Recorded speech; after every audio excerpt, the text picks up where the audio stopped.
మీ partner లేదా friends మీ నోటి నుంచి బ్యాడ్ స్మెల్ వస్తుందని ఎప్పుడైనా చెప్పారా? ఇదేమీ చిన్న సమస్య కాదు, అందరికీ ఉండే యూనివర్సల్ ప్రాబ్లం. దీనికి చాలా కారణాలు ఉంటాయి, అవేంటో ఈ వీడియోలో చూద్దాం. మార్నింగ్ లేవగానే ప్రాపర్గా బ్రష్ చేస్తాం, చాలా ఫ్రెష్గా ఉంటుంది. బ్రేక్ఫాస్ట్ చేసి ఆఫీస్కి వెళ్తాం. ఆఫీస్కి వెళ్ళిన 1-2 అవర్స్కి బ్యాడ్ బ్రెత్ స్టార్ట్ అవుతుంది. దీనికి అనేక కారణాలు ఉండొచ్చు. ఫస్ట్ వన్, మీ పళ్ళ మధ్య సందులో ఫుడ్ ఇరుక్కొని బ్యాడ్ స్మెల్ స్టార్ట్ అయ్యే అవకాశాలు ఉన్నాయి.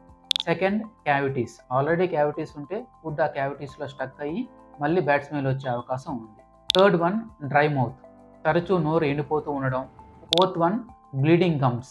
గమ్ ఇన్ఫెక్షన్ ఉన్నా కూడా బ్యాడ్ స్మెల్ వచ్చే అవకాశం ఉంటుంది.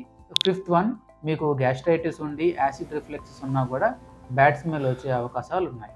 దీన్ని ఎలా అవాయిడ్ చేయాలంటే, రోజుకి 2 టైమ్స్ కంపల్సరీ బ్రష్ చేయడం, టంగ్ని ప్రాపర్గా క్లీన్ చేసుకోవడం, ఫ్లాసింగ్ యూజ్ చేయడం, అండ్ డ్రై మౌత్ ఉన్న వాళ్ళు ఎక్కువ వాటర్ తీసుకోవడం. సో ఇవన్నీ చేశాక కూడా మీకు బ్యాడ్ స్మెల్ తగ్గకపోతే మాత్రం ఖచ్చితంగా డెంటిస్ట్ని మీట్ అవ్వాల్సింది. ఇలా మీ ఫ్రెండ్స్ అండ్ ఫ్యామిలీస్లో ఎవరైనా సఫర్ అవుతుంటే కనుక ఖచ్చితంగా వాళ్ళకి రీల్ షేర్ చేయండి.